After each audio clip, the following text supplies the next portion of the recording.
The wind howled across the open plains that morning, carrying with it the scent of dust and rain.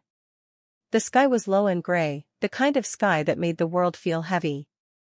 Ethan Cole, a weathered rancher in his late 50s, was out checking the north fence line, a part of his property he hadn't been able to repair since the last storm. His boots sank into the soft earth with every step, and the old barbed wire rattled in the wind like a warning. He had lived alone on that ranch for years, ever since his wife passed and his son moved to the city. The silence of the land was something he had grown used to, until that morning, when it was broken by a sound that made his heart stop. A cry. Sharp. Desperate. Not human, but full of pain. Ethan froze. He knew that sound. He'd heard it before, long ago, when a colt got tangled in the wire. He dropped his gloves and ran toward the noise, his breath quick and shallow. The closer he got, the clearer it became. A wild Mustang was caught in the old fence line, thrashing in panic. When he finally reached the clearing, he stopped in his tracks. The horse was magnificent, even in pain. A dark stallion with a mane like black fire, muscles straining as he fought against the wire that had wrapped around his legs and chest. The sharp metal bit deep into his flesh with every movement, leaving streaks of blood in the dirt. "Whoa, easy there," Ethan said softly, his voice trembling. The horse's eyes were wide with terror, nostrils flaring, sides heaving. He tried to back away, but the wire only tightened. Ethan could see the fear, pure, wild fear, in his eyes. "It's all right, boy," Ethan whispered, taking slow steps forward. "Ain't nobody here to hurt you." He knew one wrong move could make the horse thrash again and slice himself worse. He needed to calm him down first. Ethan took off his hat, crouched low, and spoke softly, like he used to when handling colts long ago. His voice was rough but steady, carried by the wind like a promise. After a few tense moments, the stallion stopped fighting. He stood trembling, sides shivering with exhaustion. Ethan carefully reached for his knife. "Hang in there, fella. We'll get you out." The wire was twisted deep into the horse's skin. Ethan's hands shook as he began cutting through it, strand by strand. Each snap of metal echoed like a heartbeat. The horse flinched with every sound, but he didn't bolt. He watched Ethan with eyes full of something Ethan hadn't seen in years: trust. Minutes passed like hours. The wind picked up again, sweeping dust around them, but Ethan didn't stop. His palms were bleeding, his shirt torn, but finally, the last wire came loose. The stallion stumbled, then stood tall. For a long moment, he didn't move. He just stared at Ethan, breathing hard, the wild fire in his eyes replaced by something gentler. Then, without warning, he took a step forward. Close enough that Ethan could feel his breath on his chest. "You're free now," Ethan said softly. The horse lowered his head for a brief second, almost like a bow, then turned and bolted into the open plains, his mane streaming in the wind. Ethan watched until he disappeared over the ridge. He didn't know why, but his chest ached. Maybe it was the sight of something wild finally being free. Or maybe it was the silence that came after, the kind that left him feeling more alone than before. What Ethan couldn't know then was that this wouldn't be the last time he saw that horse. The next time their paths crossed, it would be in a way that would leave not only him, but everyone who heard the story, in tears. A week passed after the rescue, but Ethan couldn't shake the memory of the stallion. Every time the wind swept through the valley, he thought he heard hooves in the distance. Sometimes, at dusk, he'd catch himself staring toward the ridge where the horse had vanished. He told himself he was being foolish. Wild horses didn't come back. They ran. They forgot. That was their nature. Still, something about that stallion haunted him, the look in his eyes right before he'd run off. Gratitude, maybe. Or something deeper.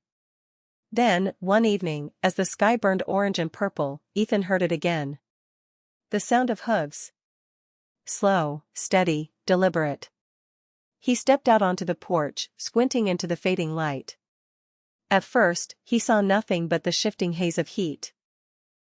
Then, out of the dusk, a shape emerged, dark and strong, moving with a confidence that sent chills through him. It was the stallion. Ethan's heart skipped. The horse stopped about 20 feet away, head held high, watching him with those same deep, knowing eyes. The wounds on his legs had healed, though faint scars still glimmered in the light. For a long moment, neither of them moved. "Well, I'll be damned," Ethan whispered. "You really came back." He took a careful step forward, but the horse didn't flinch. Instead, he let out a low whinny, a sound not of fear, but of recognition. Ethan smiled, the kind of smile that felt foreign on his weathered face. "You remember me, don't you?" He reached into his pocket and pulled out a piece of dried apple. The horse stepped closer, cautious but calm. When his muzzle brushed against Ethan's palm, the old rancher felt a lump rise in his throat. There was something sacred in that moment, something that made the loneliness of all those years fall away. From that day on, the stallion began appearing often. Not every day, but enough that Ethan started leaving the gate open. He never tried to trap him, never threw a rope. The horse was wild, and Ethan respected that. But somehow, they built a silent understanding. When Ethan rode his old mare down to the river, the stallion sometimes followed from a distance. When he worked the fence lines, he'd look up to see those black eyes watching from the hills. The neighbors started talking. "Old Ethan's seeing things," one said. "That horse should have run miles away," another muttered. But Ethan didn't care. There was something between them that couldn't be explained. Then, one morning before sunrise, Ethan woke to frantic neighing. He grabbed his coat and ran outside. The sky was blood red, the air thick with the smell of smoke. The barn was on fire. Flames clawed at the roof, sparks flying into the dark. Inside, Ethan's old mare screamed. She was trapped. Without hesitation, he ran toward the blaze, covering his face with his sleeve. The heat was unbearable, but he pushed through, fighting to open the stall gate. He freed the mare just as the roof began to collapse. He barely made it out in time, stumbling, coughing, eyes burning. He turned toward the fields, trying to catch his breath, and froze. There, through the smoke, stood the stallion. His dark coat glistened with ash and sweat, his chest heaving. He had come down from the hills, drawn by the fire, by the panic. Ethan stared, too stunned to speak. Then, before he could move, the horse did something he'd never forget. The stallion ran toward the collapsing barn, toward the danger, not away from it. Ethan shouted, but it was too late. The horse plunged through the smoke, kicking at the burning debris. Moments later, he reappeared, dragging a small foal by the halter, one of the neighbor's colts that had escaped into Ethan's pasture days ago. The foal was coughing, covered in soot, but alive. Ethan fell to his knees, overcome. The horse stood over the foal, his body trembling, his eyes wild but determined. He had saved another life, just as Ethan had once saved his. For a long while, the two just looked at each other through the smoke and the tears. No words. No sound. Just the unspoken truth between them, the wild never forgets kindness. The fire had destroyed nearly half of Ethan's barn, but by some miracle, no life was lost. The little foal the stallion had dragged out survived, though the smoke left its coat singed and patchy. Ethan tended to the burns with trembling hands, whispering words of comfort like he used to for his son long ago. But it wasn't the foal that left the town talking. It was the stallion. By dawn, neighbors had gathered at the edge of Ethan's property, drawn by the smoke and the unbelievable story spreading through the valley. "A wild horse saved a foal," they said. "Ran straight into fire." At first, some laughed, calling it one of those old cowboy tales. But then they saw the stallion themselves, standing calmly in the meadow, soot-streaked, proud, and very real. No rope held him. No fence contained him. And yet, he didn't run. Ethan watched from the porch as the crowd murmured in awe. The stallion stood between him and the world, like a silent guardian. His dark coat shimmered where the morning light hit it, and for the first time, even the most skeptical ranchers fell quiet. One of them, a man named Ray Dalton, shook his head slowly. That's impossible, he muttered. Wild horses don't do that. They don't protect. They don't care. Ethan's eyes never left the stallion. Maybe he remembers what it means to be saved, he said softly. From that day on, the stallion never left. He roamed freely across the ranch, sometimes disappearing for a few hours, but always returning before sunset. Ethan started calling him Spirit, because that's what he was, the spirit of the land, of loyalty, of freedom that didn't need chains to stay close. Over the next few weeks, people began stopping by the ranch just to catch a glimpse of the wild horse who stayed. Reporters came. Photographers snapped pictures. Someone even offered Ethan money to sell the story to a magazine. He refused them all. This ain't a story, he said. It's a promise. Spirit followed Ethan everywhere, down to the creek, through the fields, even when he drove into town. Kids would run up to the fence, shouting, "That's him. That's the hero horse." Spirit would flick his ears toward them, as if he understood, then look back at Ethan with eyes full of quiet strength. But as weeks turned into months, Ethan began to notice something new. Spirit was slowing down. His steps weren't as light, his breath heavier after every run. The scars from the barbed wire had healed on the outside, but years of surviving the wild had taken their toll. Ethan worried. He knew what time could do to even the strongest creatures. So he made a decision. He would make Spirit's remaining days peaceful, safe, and full of the freedom he had always fought for. One morning, he led Spirit down to the big open pasture, the same one where he'd first seen him disappear over the ridge months ago. The sun was rising, the air cool and golden. Ethan opened the gate wide and said, "Go on, boy. You're free now. Truly free." Spirit stood there for a long moment, head high, tail flicking in the breeze. Then he turned, not to run, but to nuzzle Ethan's shoulder one last time.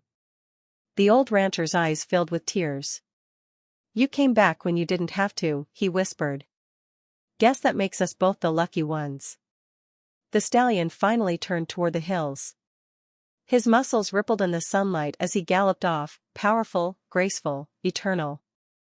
The wind carried his mane like fire until he vanished into the horizon.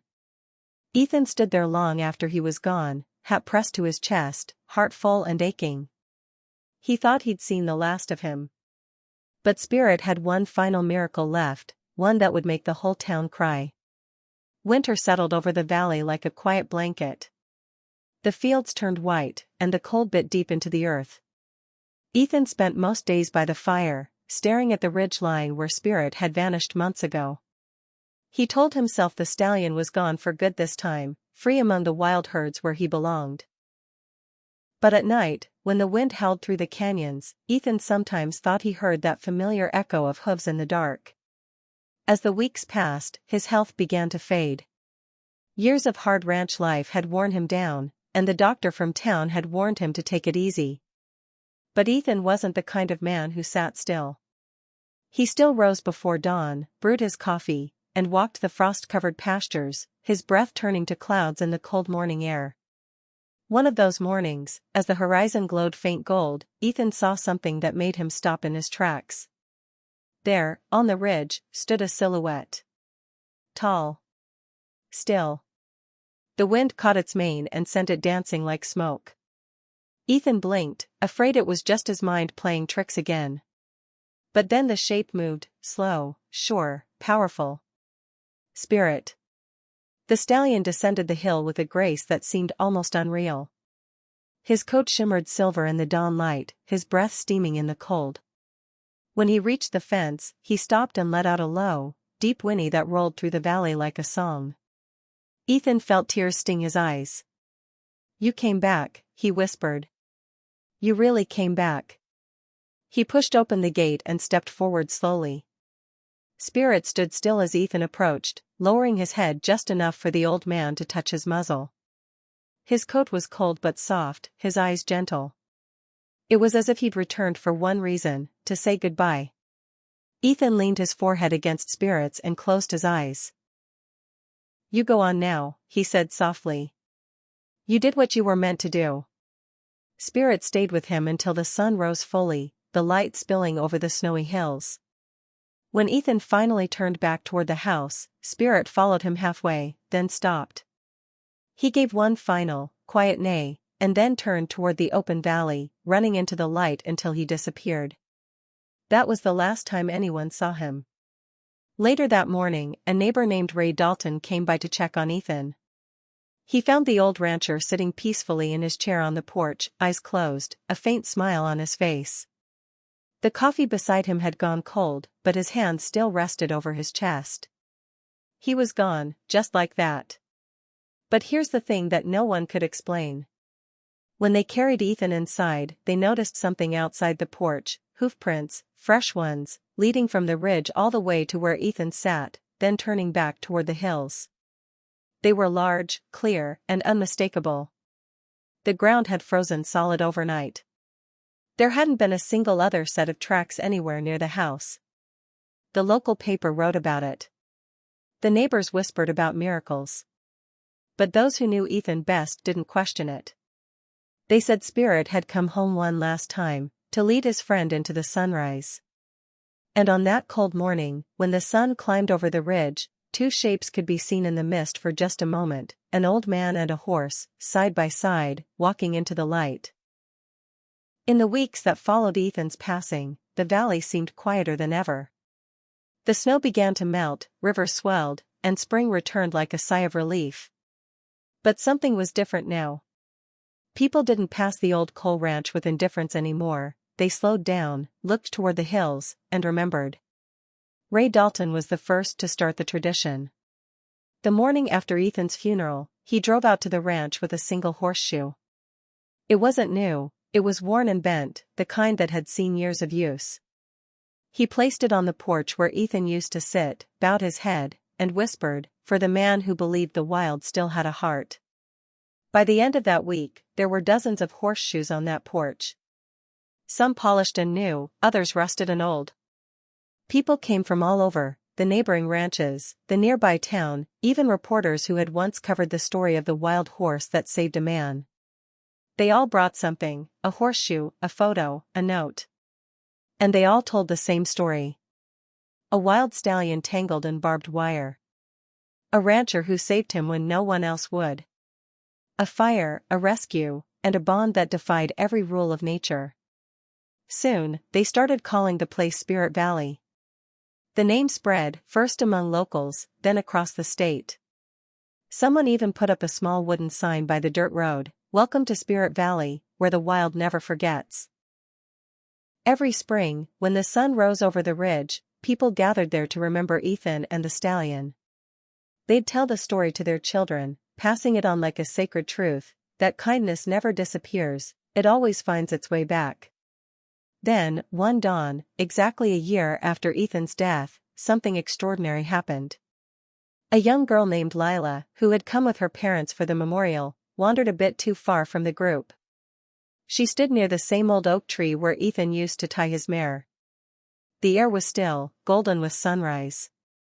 And then she gasped. Far up on the ridge, a dark figure appeared. For a second, it looked like a shadow, then the wind caught its mane. A black stallion stood there, proud and unmoving, just like in the stories. "Mom," she shouted. "Look." The crowd turned, silence spreading like wildfire. Cameras clicked. Some cried. Others simply stood frozen. The horse reared once, letting out a powerful, echoing cry that rolled down through the valley, and then vanished into the mist, just as the light of morning spilled across the land. No one could explain it. Some said it was just another wild horse. Others swore it was Spirit, come to watch over the place one last time.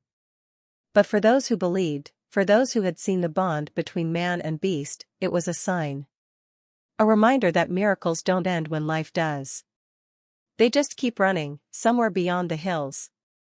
From that day forward, Spirit Valley became more than a story, it became a lesson. Schools took children there on field trips. Artists painted murals of the black stallion and the old rancher. And in the small local museum that was later built in town, right next to the photographs of Ethan and Grace, hung a single plaque that read, he freed a wild horse trapped in barbed wire, and in doing so, freed the wild in all of us. Years turned into decades, but the story of the wild stallion and the poor rancher who saved him never faded. If anything, it grew stronger with time, passed from father to son, teacher to student, writer to child. Spirit Valley became a place not just of memory, but of faith. People came from faraway towns, city streets, even other countries, just to stand on the same earth where man and horse had once defied the impossible. The ranch was restored by volunteers, its fences rebuilt and the barn repainted. But inside, nothing was changed. Ethan's old chair still sat on the porch, facing the sunrise, with a single horseshoe nailed to the post beside it. Every morning, light touched that spot first, like the sun itself remembered. Children would run along the pastures, laughing as their voices echoed off the hills. Their parents would tell them, "That's where Spirit ran. That's where he came back." And sometimes, when the wind swept through the valley just right, it carried a faint rhythm, like distant hooves, beating softly in the dirt. But the most remarkable story came many years later. A young rancher named Caleb moved into the valley, determined to restore the wild herds that had once roamed there. He'd grown up hearing Ethan's story. His grandfather had been one of the men who'd stood in awe the day Spirit reappeared on the ridge. Caleb didn't just want to remember the legend, he wanted to continue it. One early morning, as he rode out toward the eastern pasture, fog curled low across the grass. The world was silent, save for the creak of saddle leather and the soft snort of his mare. Then, out of nowhere, a sound echoed from the ridge. A sharp, powerful whinny. Caleb stopped cold. Through the mist, a shape appeared, dark and tall, standing perfectly still against the rising sun. The same proud silhouette, mane whipping like smoke in the breeze. For a moment, time seemed to stop. Caleb's breath caught as the figure turned its head slightly, revealing eyes that glowed with the same fire that once belonged to Spirit. He blinked, and the stallion was gone, vanished into the fog as quickly as he'd appeared. But in the earth below his horse's hooves, Caleb saw something fresh, hoofprints. He dismounted, knelt down, and touched the soil. It was warm. That day, Caleb returned to town and told no one what he'd seen. But he knew, he didn't just believe, he knew, that the spirit of that wild horse still roamed the valley, guarding the land, watching over every creature brave enough to trust, to run, to hope. And so, every year on the same morning Ethan Cole had freed that tangled stallion, the townspeople gathered once more. They placed flowers at the fence, whispered old words of gratitude, and let the silence speak for them. When the first light of dawn touched the ridge, the valley glowed gold, and a gentle breeze passed through. It brushed across the fields, through the trees, over the barn, and finally across the porch, where Ethan's chair still sat, unmoved, timeless. Someone swore they saw the shadow of a horse pass behind it. Others said it was just the wind playing tricks. But everyone felt it, the same warmth, the same presence. Spirit Valley had become more than a place. It was a heartbeat. A reminder that kindness never dies, and freedom always finds its way home. Because somewhere beyond those hills, under the same sky that watched them both, a wild horse still runs, unbound, eternal, carrying with him the legacy of the man who believed in miracles. And every time the wind whispers through the valley, it seems to say, he freed a wild horse trapped in barbed wire, and in doing so, freed himself.